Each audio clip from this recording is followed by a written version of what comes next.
Hi and welcome to The Winning Factor. I'm Alan Aitken, and on this show each week we take a look at some upcoming races in Hong Kong and try to isolate an angle to the race that might be the path to finding the winner. Well, Sunday racing with 11 of the best at Sha Tin, and the first race we're going to take a look at is race 2, where our winning factor is the tempo. Now this is a fascinating Class 1 sprint despite being only a small field. And with 3 of the 6 starters trained by Frankie Law. And really the only runner I'd have trouble making a case for as a winning possibility is I'm a Single Man. And even better, we have a clear form reference for these horses because 4 of the 6 runners lined up in a very similar event back on March the 5th. So we're going to take a look at that right now. This is race 466. We've got Rewarding Together. He's in green and white checks, dark blue for Duke Y in gate 1.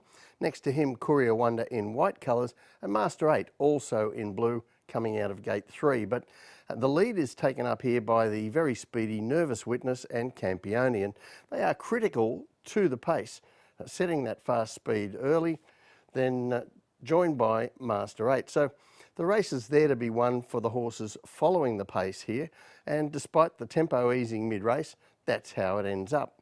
Duke Y, he claims the leaders inside the 200 metres, and then he's very tough as he fights off Courier Wonder in the closing stages. But now I want you to imagine the same race again on Sunday, but this time without Nervous Witness and Campione to push the speed.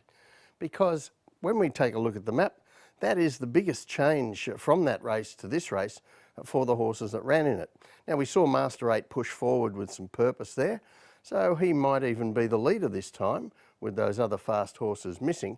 But even if he is, I doubt he'll be running as fast early as he was then to get there, because his only real rival for the front this time is his stablemate, Adios. Now, either of these Frankie Law trained sprinters could lead without it being a surprise, but any other leader would be a little bit surprising. So to me, that says we're going to see a different style of race, a much more sedate pace, this time disadvantaging those horses following the leaders. And that gives Adios a chance. He's coming in from a different form line. He's coming in off a second in Class 2. Let's take a look at how that one happened. So this is race 766. He's in gate 1, yellow and black stripes, Adios, and he begins okay, but Vincent Ho is happy to take a trail, even though the early pace here was actually very slow. In fact, around about 6 lengths slower than average in a race that became a sprint from the 800 metres. That's an unusual race shape, a sustained second half gallop. And Adios, well, he gets a great run. He's given his command inside the 300 metres and looks like he'll be the winner as he goes clear, but he can't quite hold out the late finish of Beauty Charge. But the tip from me in race 2 is Adios, his winning factor, the tempo. Now, we've seen 2 different styles of race there, one where the early pace was fast and one where there was a really sustained sprint from a long way out. But with the control of the pace here between Adios and his stablemate, I can't see why they're going to go fast early or even have to go a long way from home. So I think with his lightweight and his ability to sprint at the finish, Adios is certainly going to have a chance to win the best race he has yet contested.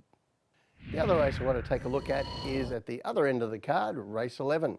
And our winning factor here is the map.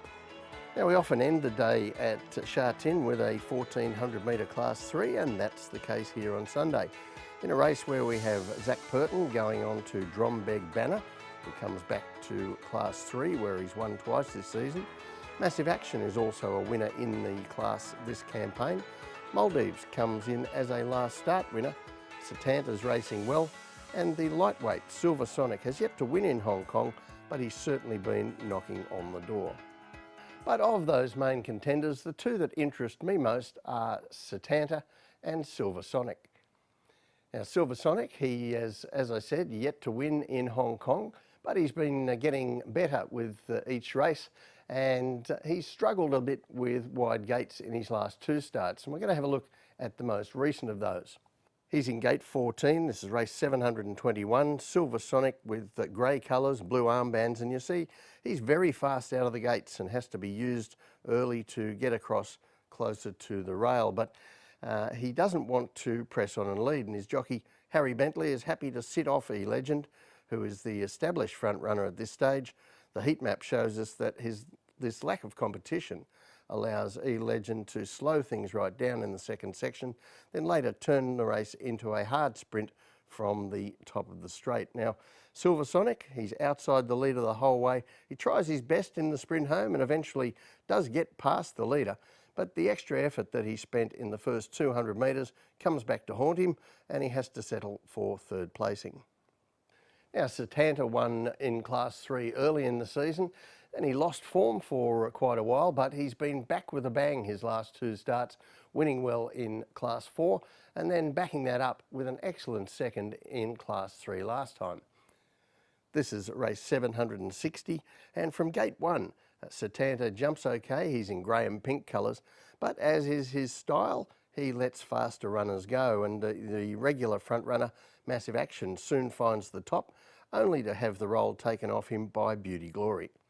That's more competition for this lead role than we've seen in a couple of our replays today, and the result is a true consistent speed that is ideal for the finishers. Not so slow that the leaders keep their energy for the finish, but not so fast that the run-ons get too far behind. So Satanta's run in the race is really perfect. In fact, he looks the winner as soon as Lyle Hewitson produces him, but he just happens to find one better on the day. Still, Satanta was way too good for the remainder of the field, so that looks like good form, and good form for a race like he lines up in on Sunday. So let's take a look at the map. And this race might even be run in similar fashion, as we don't have many leaders, but the two that we do have, Drombeg Banner and Massive Action, ridden by the claiming apprentice Angus Chung, have been enthusiastic leaders in their careers to date. Now, perhaps Zach Purton has a decision to make on Drombeg Banner with the top weight, whether he'll try and hold out the much lighter weighted Massive Action for the front or take the risk and just hand over the lead. So Satanta, well, he moves out to gate 7. Now, that replay we saw, that's about as close as we ever see Satanta in a race. So from gate 7 this time instead of gate 1, it might not be as easy for him to stay so close this time. Meanwhile, Harry Bentley on Silver Sonic, well, he doesn't have the problem of having to work early to get across from gate 14. This time, he has gate 1, he has the two front runners keeping each other busy in front of him, and Satanta having to give him a head start. So the tip in race 11 is Silver Sonic. His winning factor, the map. So he's got the ideal draw this time. He's got disadvantages for the other three main chances, and he gets a dream run. This looks like his chance to break through. Well, that's it from the winning factor for this week. Good luck on Sunday. We'll see you next time.